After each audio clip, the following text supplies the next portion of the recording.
ஹனுமான் மெதுவாக நிமிர்ந்தான். அவன் நிமிர்ந்தது ஒரு உடல் அல்ல, ஒரு தீர்க்க தரிசனம். அவன் வலது கை அசையவில்லை. அது பயத்தால் அல்ல, அது சத்தியத்தின் பாரத்தால். அவன் இடது கை நெஞ்சருகே இருந்தது. அங்கே ஒரு தாயின் நம்பிக்கையும் ஒரு மனைவியின் உயிரும் ஒன்றாக துடித்துக் கொண்டிருந்தன. அவன் கண்கள் ஒரு கணம் ராமரை நோக்கியது. அந்த பார்வையில் ஒரே கேள்வி: நான் கண்டதை நீ தாங்குவாயா?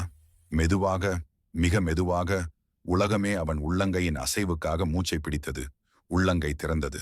அங்கே ஒரு சிறிய சூடாமணி. அது நகை போல இல்லை, அது ஆயுதம் போலவும் இல்லை. அது ஒரு உயிரின் அடையாளம். அது ஒளி வீசியது.